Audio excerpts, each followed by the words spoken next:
Askreddit Asks, what crazy ass story do you need to tell? Years ago I was hitchhiking north of Richmond, Virginia when a car with two dudes picked me up. We got to chatting and it turns out they were headed to the friend's place to shoot guns and asked me if I wanted to join. I asked if his friend would be okay with a random homeless-esque fellow shooting his guns and he said, hell. Just pretend to be my cousin from Seattle. So instead of sitting on the highway in 100-degree weather I spent an afternoon eating hamburgers, shooting guns, and blowing shit up with bags of tannerite on some random DOD employee's woodland property. Don't remember your name, dude. But you were the man. Thanks for a great memory.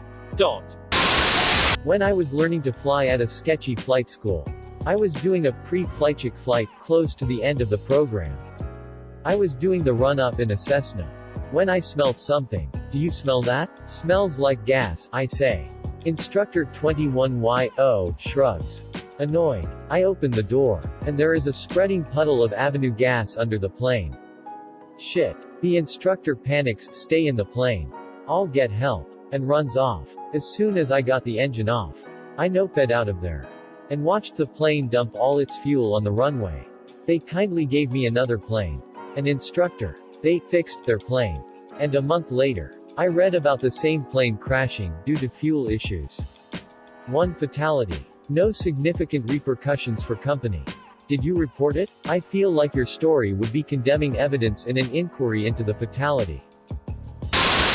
A little while back my roommate was contacted by a wealthy man in the area who wanted to pay her to be his live-in pet for an entire month. She thought that this was a cutesy way of saying that it was a sugar daddy baby arrangement. Turns out what he actually meant was that she would be given room, board and a very healthy allowance to spend a large portion of her day dressed as a cat, walking on her hands and knees, eating out of a bowl, using a litter box and, yes, sleeping in a little cage at night. Sex wasn't even on the table. He was only interested in having a human cat for a month. She seriously considered the offer for a weekend, and then politely declined. Edit. This allowance would have covered her college tuition for the semester. He knew what he wanted and was very motivated. Nothing super amazing, but I, 26, am adopted. I have nothing to do with my biological family save for a half-brother, who I reconnected with last year. We're friends on Facebook. About a year and a half ago I spent 6 months as a pizza delivery driver. While there I met a man, probably in his 50s or so. We got along. He was a driver just for something to do since he's retired now. I quit the job 6 months in, but a couple months ago I came back and the guy is still there. A week ago my brother tags me on Facebook, as well as my coworker. A few days later I ask my coworker how he knows my brother. After a misunderstanding, my brother has the same name as his father. So when I asked, he thought I was talking about my brother's father. We found out that the coworker is actually my uncle by marriage. Or was. He was married to my bio mom's sister for some 20 years. Until the divorce a couple years ago. The guy used to babysit me when I was a baby, and has pictures of my brother and bio mom that he gave me. He's currently looking for baby pictures of me, because I don't have any from before I was adopted. My mom and dad would be super happy if he can find them. Edit. Went to bed an hour after posting and only like 8 upvotes. Wow. Edit 2. I also just remembered I actually met the caseworker who handed me over a few years ago. 2. She was at my dad's work party. She remembered me and my brother. And everything. Edit 3. Here's this for the full URL redacted. User, Mrs. Zero Murder, comments, ALHNM4, adoption. Since some people had questions. A TLDR, since a couple mentioned it was a bit hard to follow along with, so I'm adopted. And I met an older man at a pizza place that I've worked on and off for the past 2 years. Last year reconnected with a half-brother. They know each other on Facebook, so I asked my coworker what's up with that. Turns out he's my bio mom's sister's ex-husband. Used to babysit me and all that. Maybe has baby pictures of me that he can give me as soon as he can find them. When I was like 8, I was running to catch up with my parents as we were walking down our street. I came to an intersection right as a car pulled up. At the exact moment he stopped, I fucked up and tripped. Rather than eat shit, though, I somehow managed to do a perfect front roll and keep running in one smooth motion. From his perspective, this dumb-ass kid ran in front of his car, did some fucking weird ninja shit, and kept running without looking back. It's the only even remotely cool thing I've ever done in my life, and he was the only witness. I did this once through a flower bed. I am a large, incredibly non-dexterous man. Thankfully I was with a bunch of friends who attested to my cool shit. I used to go to a Korean middle school, so physical punishment for any bad behavior was expected. One day a few kids were talking in class, so our ass of a math teacher decided that we somehow all deserved to get punished. He told us to kneel on our desks and started hitting us on the thigh one by one. We all complained but figured we'd just get it done with and get back to class. But one of my classmates completely snapped. He pulled out a knife from his pocket, IDEC why he had one, and put it towards the teacher's throat and threatened to kill him. At that moment I was genuinely afraid I was about to witness a murder and was scared, but for some reason every single one of my classmates was laughing at this situation. I still don't understand why. But thankfully there was no murder. The kid just ran off to the front office BC. He realized he fucked up and came back begging for forgiveness. Somehow he never really ended up getting punished. The cops weren't called. No trial. No suspension. Nothing. He did get forced to transfer to a new school, but he didn't get hit with a single thing that would stay on his record. Don't know how interesting it is, but a few years ago I'd go to college in the morning and leave at like midnight because I didn't have a PC and needed to work on homework at school. One time on the last train ride home, I had to catch 2 trains and 2 buses each way to get there and back. We were coming into the last station where I'd get off. There was this Asian guy acting a bit strange the whole ride. He gets up and stands in the middle of the car, and as the train brakes coming into the station he falls flat on his face from a full standing position. Lays there until the train stops. Stands up, dusts himself off and walks out of the open doors like nothing happened. I saw this guy doing it like 5 other separate times, and since I was used to it at that point I enjoyed looking out for the uninitiated riders' reactions. Plenty more slightly weird stuff happened on my late-night subway rides home. I really enjoyed the entertainment. I stole my own car back once. I used to restore classic cars. I had the most valuable one I've ever had at Abadi's shop. And he took forever to finish it. He had painted other cars for me, but apparently developed a drug problem. I would check on the car every week to see if there was any progress. Finally, after a year he told me he painted 90% of it. But he's asking for more money than we originally agreed. I drive there on a Friday afternoon unannounced, and see my car outside the shop, worth a ton of money, with the shop owner nowhere in sight.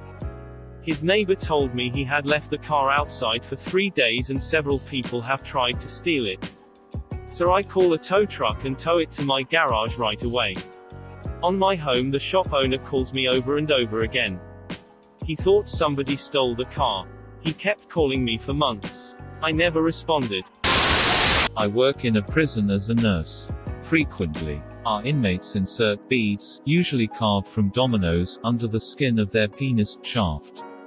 It's called beading, and it happens a lot. Pretty much every unit has a dick doctor. Another inmate, who is particularly skilled in flaying open dicks and sticking beads inside of them. Or, some inmates say, fuck it, and try to do it themselves. We had an inmate who cut himself shaving, yeah. Okay, who had to come up to the medical department because his genitalia was bleeding. Obviously everyone's first thought is the dude was either trying to put in a bead, or take one out, and failed. So dude gets up to us and he's holding a towel down his pants, against his crotch, and everything is soaked in blood. Underwear, towel, pants, you got it, drenched. So I take him into an exam room and get his clothes off. And the dude goes, it's mostly okay. I stitched it back up myself with my sewing kit. What? Question mark. Yeah, he stitched his own cock up with a fucking sewing kit from commissary. Not only that, but he tied a string around his shaft as a makeshift tourniquet. I go, hey, you might want to take that string off of your dick before it loses circulation and falls off. Anyway, we get the tourniquet off and I take out his shitty stitches. And he starts spurting blood from his dick like an active volcano. I've never seen so much blood come from a human being before. We had to burn his cock shut with silver nitrate. It was awesome. I love dick bead stories. I got a pilot's license and flew across the country smuggling marijuana 4 times and then stopped. Now I work a normal job and I can't tell anyone about the coolest, dumbest thing I've ever done. How much did you get paid? How much money did you make from those 4 times? Knees try. IRS. I was traveling in Honduras with a girl I was seeing. We were traveling with her sister and some other people, staying in a hostel, during the September 15th celebrations in this little town. There were a whole bunch of festivities going on, so we went out and enjoyed the day. At night, walking back to the hostel, we started to fool around a bit. We were making out in the town plaza. We couldn't go back to the hostel to take it further since our friends were there. But it was really dark outside, and the town plaza had some columns and areas that were relatively private. So we just decide to have sex there. We start banging, in between a couple of the columns. So she is leaning back against a column and we are kind of on the ground. After a little while, she starts shaking and I look at her and she has this weird look on her face and is shaking like crazy. I think, whoa, she is having the craziest orgasm I've ever seen. Then I felt a really strange sensation all through my legs. And I think, whoa, I'm having a really crazy orgasm too. I had this sensation I couldn't really place. But it was familiar. Then I placed the sensation. Electricity. I realize I'm being electrocuted through my legs. I was wearing a condom. And I look at her and realize she is too. I pull us both to the side. I looked at the column she was leaning against. And there were exposed wires coming out of it. She was kind of crying and freaking out because she thought she was going to die and couldn't move. I'm a pretty avid cyclist. Which means whenever I have the time, I will ride my bike away from the city I live in, into the mountainous suburbs to challenge myself up some of the local climbs. It was another one of these excursions. I had just rode up and down a big-ass mountain. On the road headed back to the city center. I was fairly tired, still had 40 km to get back home. All of a sudden, I see traffic on the opposite lane stopped for some reason. What I immediately saw next I was not prepared for. I saw an ostrich on my lane. In front of me, running after the car ahead. WTF. It's not like the country I live in is habitat to any ostriches. Slowly, I follow the ostrich, which is running after the car ahead. Faced with a decision, do I overtake the ostrich? Now I'm no expert on ostriches. But I do remember reading that ostriches run really quickly. And that they can be aggressive towards humans. I don't want to become the victim of an ostrich attack. But I do want to get home quickly. As it was starting to get dark. After hesitating for a while, I gave it all I had and overtook the ostrich. The rest isn't that interesting. I managed to get home unharmed. But to this day, it remains one of my most surreal experiences. Running into an ostrich on a bike ride. Edit. Blimey. This is my most upvoted comment by far. Hope you all had a good laugh like I did. I used to open letters for a state-run bureau. We had a dedicated unit of people just opening letters all day long by the ton. For some reason, a person not in the right mind started to send letters with human feces in them. Perhaps as a form of retaliation. I do not know. This went on for weeks, if not months. Certain units had to use disposable gloves and face masks in case of number 2 letters. For my inconvenience, I was one who had the honors to open one of this perpetrator's mail. This time it was different. Along with the poo, something rolled out of the envelope. Something shiny. With the aid of some hand disinfectant and paper towels, I cleaned this tiny, round and golden piece of metal. This poop person sent a gold coin from the ~17th ~19th century along with his excrement. The coin is small, around 2 grams, but it appears to be solid gold.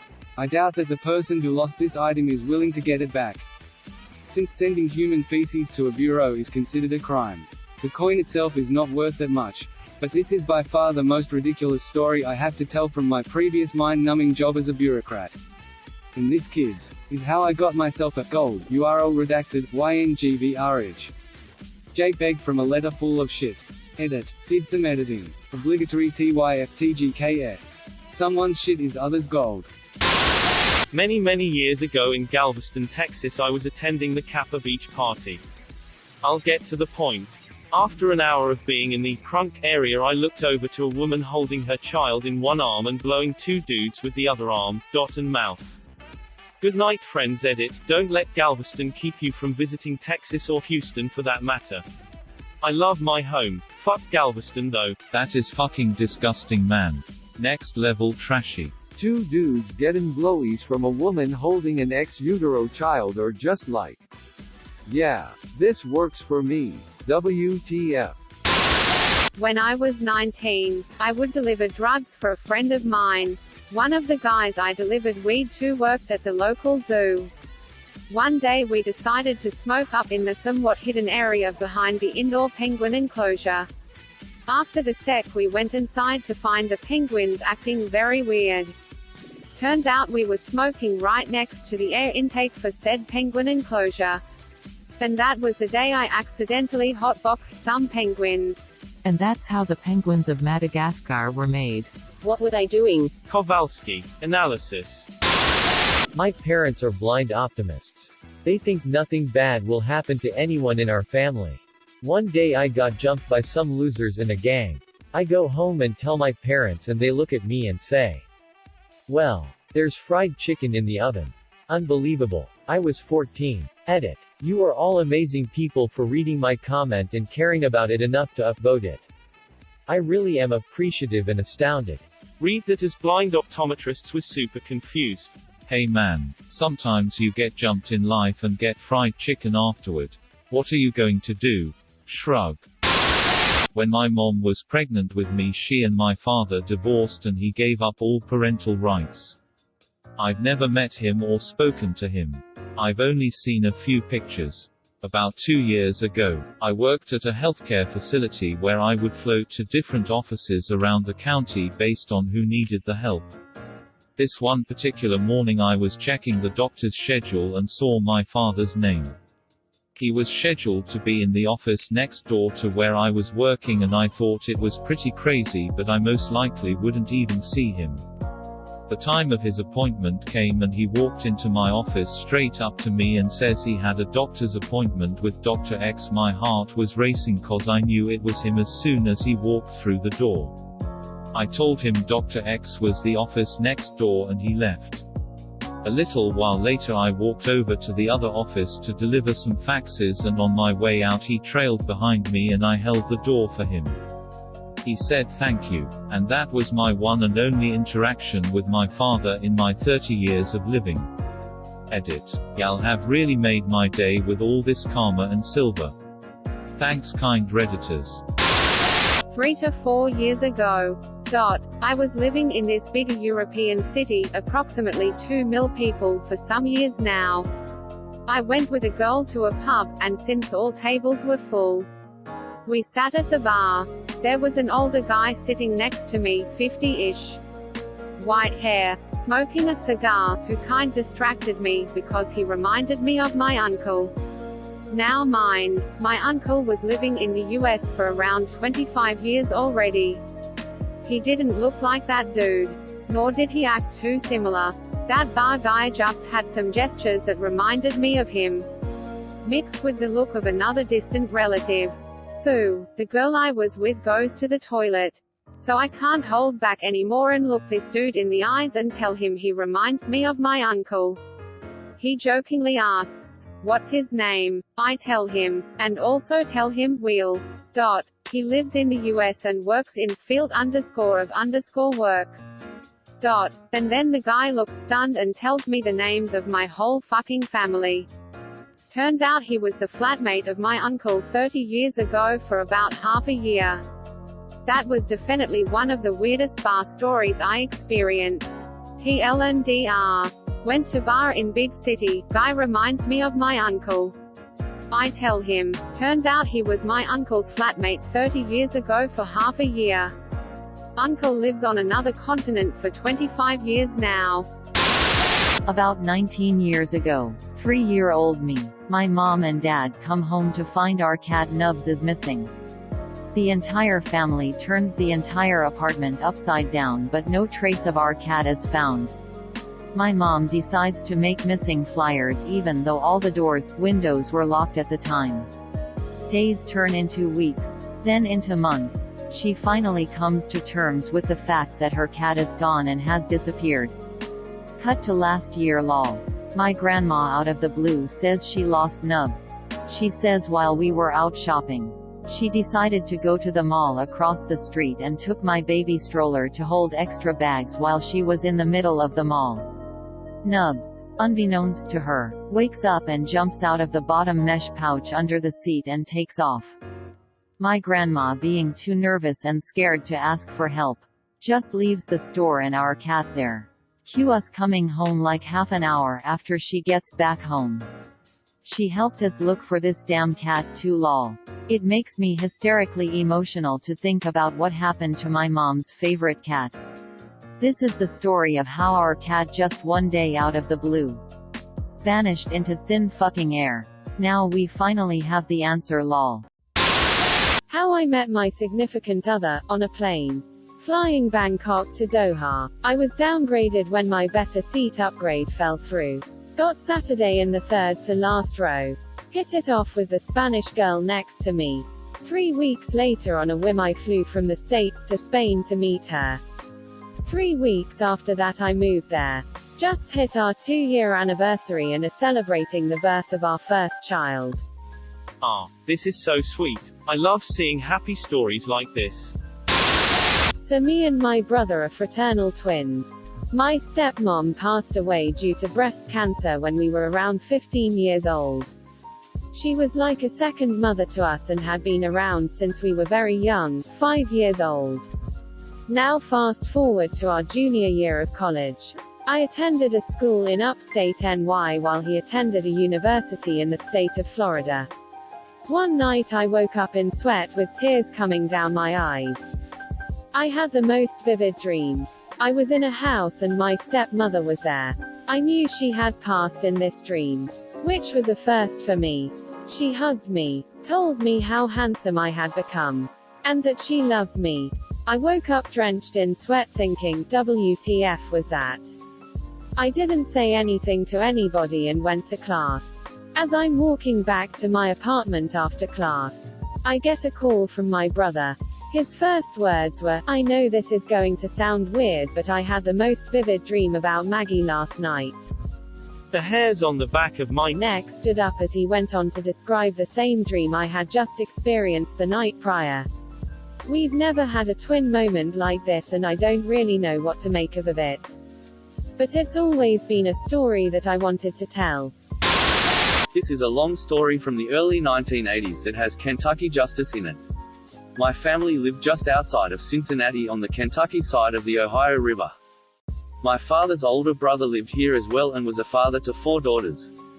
One of his daughters at the age of 18 or so was dating a guy who was a little older than her, who convinced her to move down south with him. My uncle approved and his daughter headed south with her boyfriend into a Kentucky holler that his extended family lived in.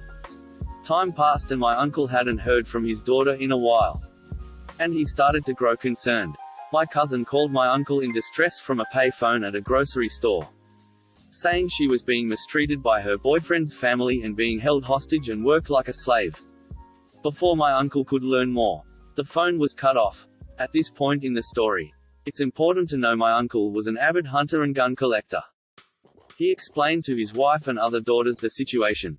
He packed up his Oldsmobile Delta 88 with his favorite guns and headed down to the holler his daughter's boyfriend was from. He was going down in hillbilly country, where there were no street names, just dirt roads and family farms. By the time he finally found their farmhouse it was night. The boyfriend's family was on the porch shooting shotguns off into the air, fully expecting to scare my uncle away. My uncle stopped his car 50 yards from the house and popped the trunk. He methodically lined up his rifles on the hood of the car facing the house, tooling up like Arnold in Commando on the beach. My uncle was an extremely large man, who was well known for having an explosive temper. Completely unfazed, he shouted up to the hillbillies, "If my daughter doesn't come down in 5 minutes, I'm going to come up there and kill every man, woman, and child I see." The boyfriend and his brothers ran back inside the house, and not even 1 minute later my cousin came running out of the house with her single suitcase. Same uncle another time, was driving on a bridge that spanned some small river. The bridge was old and only had enough room for one car to traverse at a time. He came to a standoff with 3 hillbillies in a pickup truck who were honking and yelling at him to back up. My uncle, ever stubborn, refused and instead got out of his car figuring he'd show them how big he was, and they changed their tune. One of the hillbillies shouted to my uncle, "You don't scare us. There are 3 of us." And my uncle, like a psychopath, shouted back, "Do all 3 of you know how to swim?" To which they relented and backed up their truck to let my uncle pass. Was served lunch sometime during a flight. While eating, noticed that the woman next to me is slowing down in her movements. Slower cutting, slower chewing, etc. Suddenly she stops completely in her movements. Fork and knife in hands. Half-cut food on her plate. Face bowed forward above her plate and nothing else. Touched her on the shoulder. Pushed a little bit. Asked her if everything was okay. No reaction. Couldn't really tell if she was still alive. Was it the air conditioning or her breath? No idea. Didn't want to panic and frighten everyone else. You know, dead person. Made eye contact with a stewardess. Point towards next to me. Couple minutes later, 5 stewardesses including co-pilot form a barrier around our seats and, like in a movie, try to get a reaction, aka, "Don't you die on me." Woman wakes up. Looks up and says just this one sentence. "I took really strong sleeping pills." And goes back to sleep in the same Tyrannosaurus posture. As if this has happened before. And she had anticipated this conversation. As if she knew that her mind would only be awakened long enough for one sentence. So for the entire remaining 6 to 7 hour flight, there is this lady next to me, mimicking a Tyrannosaurus, her hands still grabbing the now removed fork and knife, drooling on the table, and everyone passing by giving me this questioning look. Best flight ever. Was picking up sticks around my parents' house with my brother. Threw a stick on the pile when one of the little branches pierces my inner forearm through and through. I looked down befuddled, not knowing what the hell to do. Tried pulling it out but the skin moved too much. Finally got the balls to give a big yank. And out it came. Surprisingly not a lot of blood from the holes. This was summer between junior and senior year in college. So this one time I show up to a guy's parents' house to pick up a mutual friend. Turns out the guy who dealt weed to all of us was there too, and they were all stoned off their asses. Parents are nowhere to be found, but the house reeks of pot smoke. I had an internship that drug tested, so despite how much I wanted to smoke I couldn't. As the only sober person there, I'm trying to convince my friend to leave with me so we won't get in trouble. As we are getting close to leaving, the host's dog starts going nuts by the front hall bathroom. The dealer investigates and turns to inform us that there is in fact a possum in the bathroom. We all call bullshit, but as each person checks, there is sure enough a goddamned possum in the bathroom. The dealer comes up with the idea to use a broom to sweep the possum into the dog kennel. They were successful in this venture. Then came the inevitable question of now what? The obvious answer? They hotboxed a wild possum in the front hallway. I got my friend out shortly after. Less than a quarter hour later, the parents show up to a stoned caged possum in their front hallway, surrounded by stoned 18 to 20-year-olds and their stoned son. They never did believe that the possum got in on its own, probably through the doggy door. My friend and I got away squeaky clean. My baby sister that's 18. Let me know today that she's dropping out of school. She's on her senior year, and moving to England with her boyfriend that can't even boil water. She's crippled from a failed suicide attempt and is depressed. I tried to talk her out of it since she can't afford to take care of herself both mentally and financially, and she replied she's made her mind already and is fine with living in poverty. We live in Finland where she gets mental health services for free and can get government funding for getting better. But she still believes that living in poverty in a land where she only knows one person will make her life better. Edit. I can't answer to all of your replies. But I'm really grateful for all the supportive comments coming in right now. Today has been a really draining day for me, and you guys are helping me cope with it a little bit better. Our family has made it clear to her that should she change her mind, we will be helping her come back home. The best thing I can do at this moment is to let her do her own thing and hope for the best. Also, to make things clearer, her boyfriend is British. He's living in Finland ATM and is around the same age as her. Thank you for watching. Please like and subscribe to support the channel, and above all, have an excellent day, you marvelous people.